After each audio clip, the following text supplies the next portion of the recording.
Xin chào các bạn. Trên bàn mình đang có hai cây cần tự động, cần lắc tay tự động gì hay là lắc tay tự động gì, tay vặn tự động hay là cái gì đó tự động cũng được. Nhưng mà cái cây này dùng để mình gắn kết hợp với lại cái socket ở trên bàn đây này, một cái đen cái trắng này, để chúng ta siết cho các loại ốc lớn. Thì cái cây của mình đang có đây là mã hàng lại 770 S1U. Thì nó đáp ứng theo tiêu chuẩn DIN 3122 Form D. DIN là tiêu chuẩn của Đức, thì nó sẽ tương ứng với một tiêu chuẩn nào đó của ISO là tiêu chuẩn quốc tế chung cả loài người 3315. Thì những cái thứ thông số như thế này thì trong trường hợp mà anh em yêu cầu mua hàng kỹ thuật gửi lên cho người mua hàng, phụ trách mua hàng không có rành về kỹ thuật thì bạn nên ghi cái thông tin này ra, bởi vì đáp ứng theo tiêu chuẩn nào thì mặc nhiên những cái thứ còn lại nó sẽ đi theo.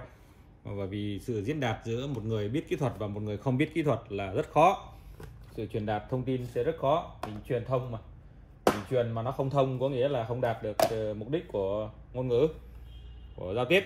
Thì cái cây của mình là cái cây này, mình bỏ nó ra có hai cây nhưng mà mình lấy hàng cây để review cho anh em xem.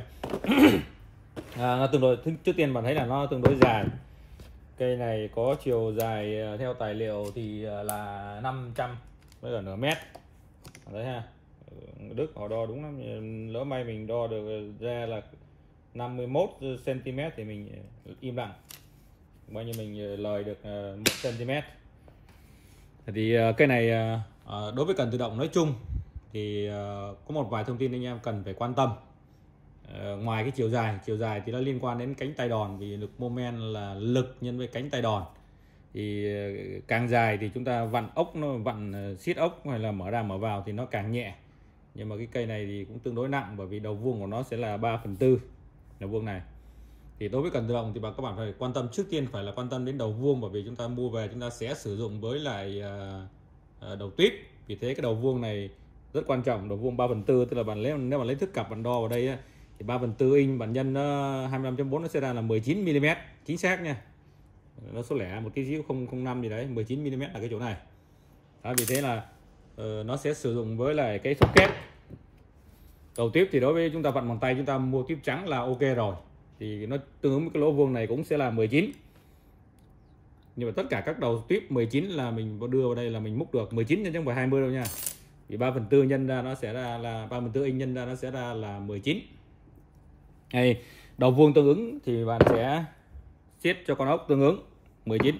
Xin lỗi, với lại socket tương ứng 19. Thì trên đây nó sẽ có cái phần, mà ở đây nó có một cái viên bi, cái nấy gạt nấy để nó khóa, nó giữ cái đầu socket. Thì mình đưa cái này vào cho nó đúng trúng chiều thôi. Nó có một cái lỗ khuyết, và trên đầu tiếp nó có lỗ khuyết này, khuyết đây ha. Mình đưa vào đây cho đúng thì nó sẽ trượt xuống, mình đưa không đúng thì nó không vào đâu. Đó, ok, thì bạn nhấc nó lên thì nó khóa cái đầu tiếp này. Như vậy cái tiêu chuẩn DIN bao nhiêu đó thì nó sẽ quy ước cái phần đó. Cho nên các bạn là an tâm là khi chúng ta viết cái DIN nào đó vào thì là mặc nhiên nó sẽ đúng như thế, mình không cần phải diễn giải. Và nó có một cái gạt đảo chiều ở đây. Bạn đây là gạt đảo chiều ha. Đảo chiều gạt qua đây.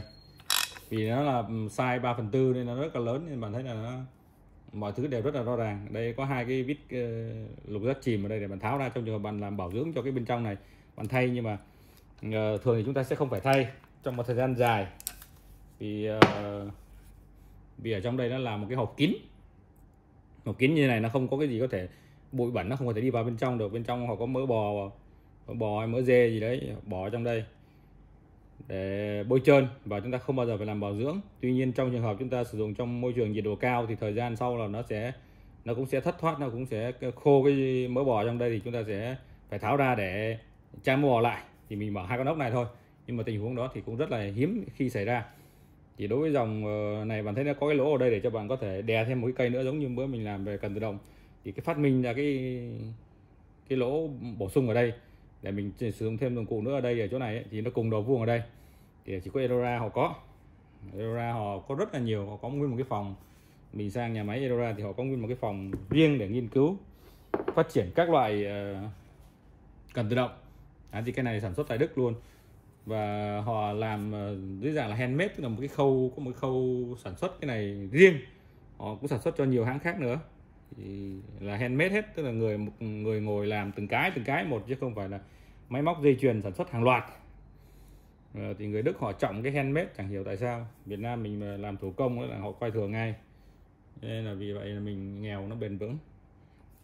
Thì một số loại trước đây thì người ta có đục cái lỗ để cho mình treo dụng cụ lên, thì nó vẫn có một cái lỗ dập để sẵn đây, thì không hiểu sao, chắc sau này họ bỏ, họ không có làm cái này nữa, chắc là tiết kiệm thêm một khâu vận động nữa.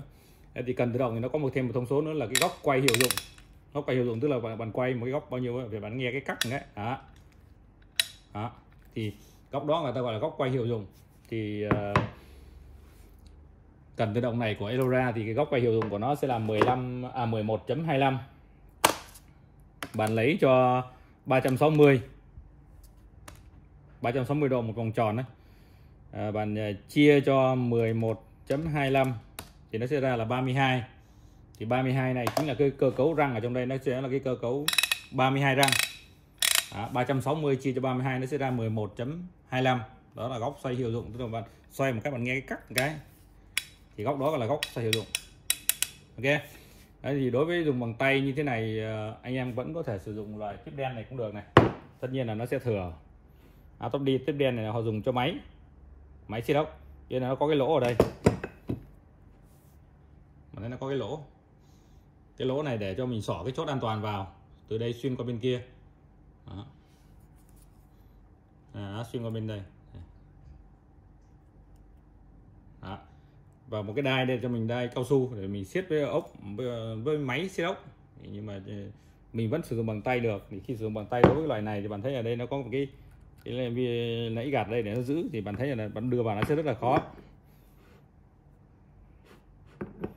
Bạn đưa vào nó sẽ khó hơn, bởi vì nó dùng cho máy, vì máy nó sẽ không có cái đầu giữ này. Còn đối với lại tay thì theo tiêu chuẩn châu Âu, kiểu của châu Âu họ sản xuất là bao giờ nó sẽ có cái G ở đây. Thấy có cái G khuyết đấy, khuyết này để nó trượt vào trong đây. Thì khi bạn tháo tiếp lớn này ra, bạn tháo lớn này, nó có cái nút nhấn ở đây. Đối với cái tiếp của Elora họ có cái nút nhấn ở đây này. Đó. Đấy, lấy nó ra là dùng bằng tay. Thì cây này nó có giá là 5,8 triệu. Đây là cái thứ mà bạn không thích nghe nhất trong cả cái clip này, thì giá tiền của sản phẩm là cái thứ bạn không thích nghe nó chối tai, giá của Đức chối tai. Thì các bạn đặt hàng thì cái này thì mình không có stock sẵn đâu, chỉ đặt làm theo yêu cầu của khách hàng thôi, ai mua ai đặt thì mình nhập.